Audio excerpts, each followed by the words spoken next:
രോഗം സുഖപ്പെടുത്തുന്നവൻ അല്ലാഹുവാണ്. എന്നാൽ മരുന്ന് അതിന് നിമിത്തമാണ്, ഡോക്ടർ അതിന് നിമിത്തമാണ്, മന്ത്രം അതിന് നിമിത്തമാണ്, ഖുർആൻ അതിന് നിമിത്തമാണ്. നിമിത്തങ്ങളുമായി ബന്ധപ്പെടൽ അള്ളാഹുവിനെ തള്ളലല്ല, അള്ളാഹുവിൽ പങ്കുചേർക്കലല്ല. നിമിത്തങ്ങളുമായി ബന്ധപ്പെടാൻ അള്ളയും റസൂലും പഠിപ്പിച്ചതാണ്. ചിലരെ ധാരണ നിമിത്തങ്ങളുമായി ബന്ധപ്പെട്ട ശിർക്കാവുന്ന അള്ളാഹുവിൽ പങ്കുചേർക്കലാവുന്ന. എങ്ങനെ പങ്കുചേർക്കലാകുക? അള്ളാഹു വെച്ച നിമിത്തങ്ങളുമായി ബന്ധപ്പെടും. ഞാനൊരു പ്രസംഗം കേട്ടു, പ്രസംഗിക്കുന്നത് ഒരു ജമാഅത്ത് ഇസ്ലാമിന്റെ മൗലവി, പ്രസംഗം സംഘടിപ്പിച്ചത് മുജാഹിദി. മാത്രവുമല്ല, പുതിയൊരു ചോദ്യം ഈ സദസ്സിനോട് എനിക്ക് അടിവരയിട്ട് ചോദിക്കാനുണ്ട്. നമ്മൾ ശിർക്കിനെതിരല്ലേ? അള്ളാഹു അല്ലാത്ത ഒരുത്തന് കീഴ്പ്പെടുകയോ അവൻ പറയുന്നത് അവനും കൂടി കൂടിയെങ്കിലേ അള്ളാന്റെ പണി മുഴുവനാകുമെന്നോ വിചാരിക്കുന്നത് ശിർക്കല്ലേ? എങ്കിൽ എന്റെ വിചാരം, എന്റെ കുഞ്ഞിനെ പൂർണ്ണതയോടുകൂടി സൃഷ്ടിച്ച് എല്ലാ വാക്സിനേഷനും കൊടുത്ത് പുറത്തേക്ക് കൊണ്ടുവരാൻ അള്ളാഹു മാത്രം മതി, പോരാ.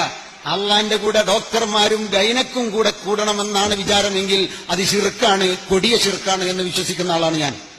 അദ്ദേഹം പറയുന്നത് എന്താണ്? ഗർഭിണിയായിട്ട് ഗൈനക്കിനെ കണ്ടാൽ ശിർക്കാവുന്നു. കാരണം പടച്ചോന് കയ്യായിട്ടല്ലേ നമ്മൾ ഗൈനക്കിനെ കാണുന്നതെന്ന അയാളെ വാദം. അങ്ങനല്ല, അങ്ങനെ ഒരു മുസ്ലിമും പടച്ചോന് കയ്യാഞ്ഞിട്ട് ഡോക്ടറെ അടുത്ത് പോകാന്നുള്ള പരിപാടിയില്ല.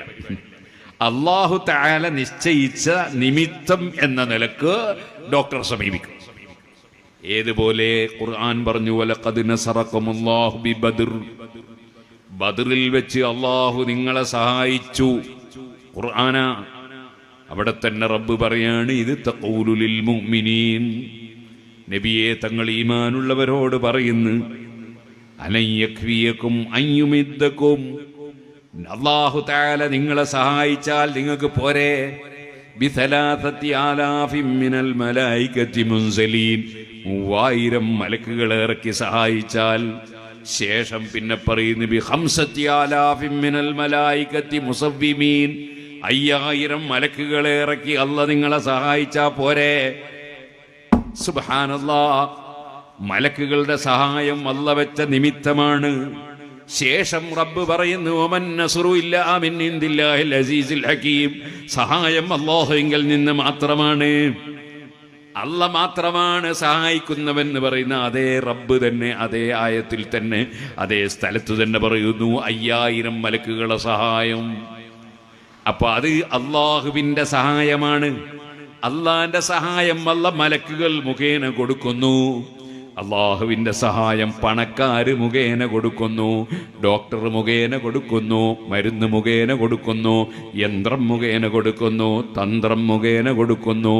അതേ പലത് മുഖേനയും റബ്ബ് കൊടുക്കുന്നു. കൂട്ടത്തിൽ മലക്കുകൾ മുഖേന കൊടുക്കുന്നത് പോലെ അമ്പിയാക്കൾ മുഖേന കൊടുക്കുന്നു, ഔലിയാക്കൾ മുഖേന കൊടുക്കുന്നു. കൊടുക്കുന്നവൻ അല്ലാഹുവാണ്, സഹായിക്കുന്നവൻ അല്ലാഹുവാണ്. അതുകൊണ്ട് മുസ്ലിമീങ്ങൾ ഉറക്കെ പറയുന്നു, ഇയ്യാക നഅ്ബുദു വ ഇയ്യാക നസ്തഈൻ,